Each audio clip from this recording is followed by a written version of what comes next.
Hello मेरे प्यारे बच्चों, मैं हूं सुधीर पांडे और आप देख रहे हैं 100 times education the branch of knowledge. तो बच्चों, हम लोग पढ़ रहे हैं क्लास 9th की साइंस चैप्टर नंबर 2, जिसका नाम है क्या हमारे आसपास के पदार्थ शुद्ध हैं। तो बच्चों, इस चैप्टर में हम लोग अब देखेंगे, क्या देख रहे हैं हम लोग, देख रहे हैं क्या होता है separating of component of mixture, मतलब मिश्रण के घटकों को कैसे अलग किया जाता है। तो हम लोग जो है अभी तक देख चुके हैं अपना इस वीडियो का पहला पार्ट। आज हम देखेंगे जो है इसका दूसरा पार्ट, जिसमें हम देखेंगे क्रोमेटोग्राफी। क्या होती है क्रोमेटोग्राफी। तो आप लोगों ने देखा है कि क्रोमेटोग्राफी के बारे में आपको देखना है। तो बेटा आइए स्टार्ट करते हैं। क्रोमेटोग्राफी में आता है, ग्रीक भाषा में क्रोमा का अर्थ क्या होता है बेटा? रंग। ग्रीक भाषा में क्रोमा का अर्थ होता है रंग, इसलिए हम लोग क्या कहते हैं, क्रोमेटोग्राफी में इसकी बात करते हैं। तो आइए देखते हैं कि इस विधि का प्रयोग सबसे पहले किसको, रंगों को पृथक करने में किया गया, इसलिए इसका नाम क्रोमेटोग्राफी पड़ा।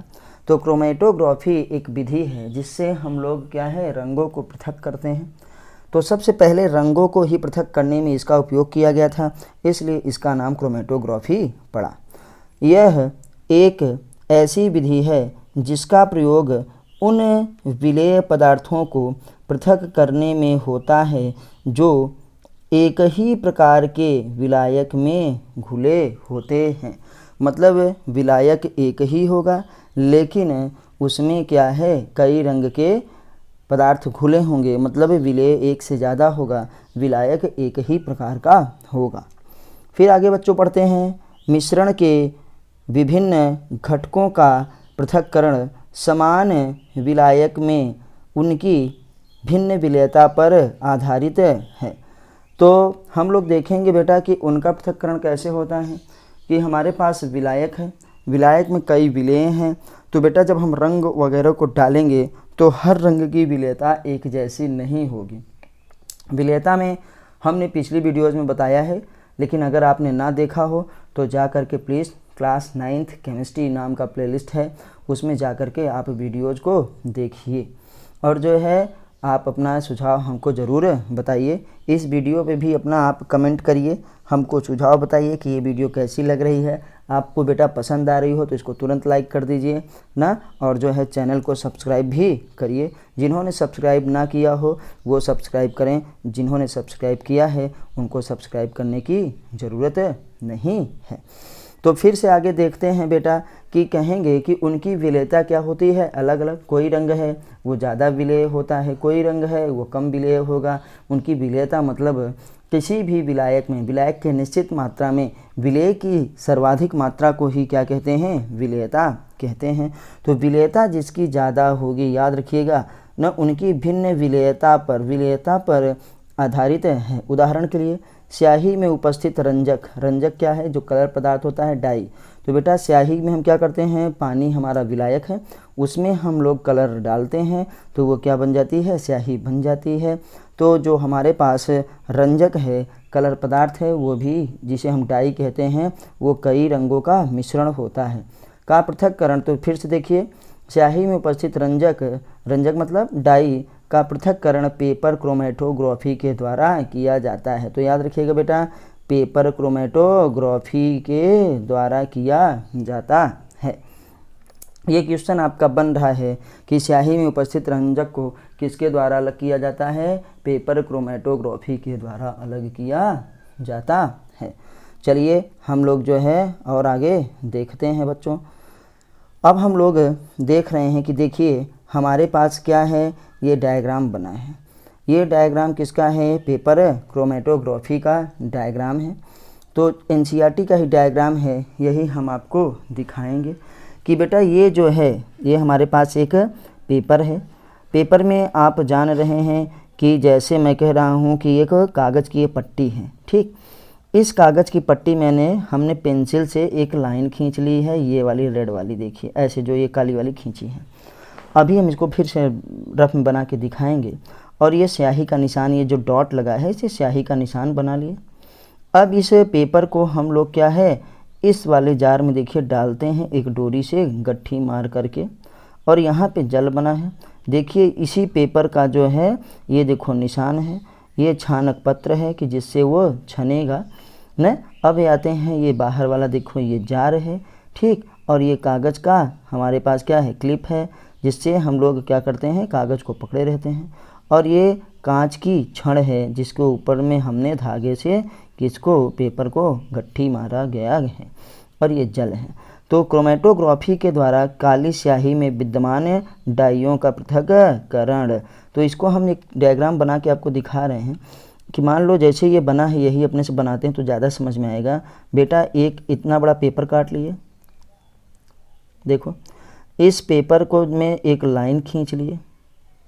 इस पेपर में जब एक लाइन खींच लिए हैं तो यहाँ पे एक निशान बना दिए, ये देखो जो मैं बड़ा सा गोला बना रहा हूँ। तो ये हो गया हमारे पास कि स्याही का जो है निशान से कर दिए।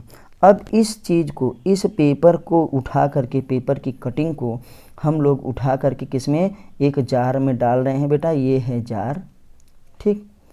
अब इसमें इतना यहाँ से यहाँ तक क्या भरा है बेटा, पानी। यहाँ से यहाँ तक क्या भरा है, पानी भरा हुआ है, ठीक।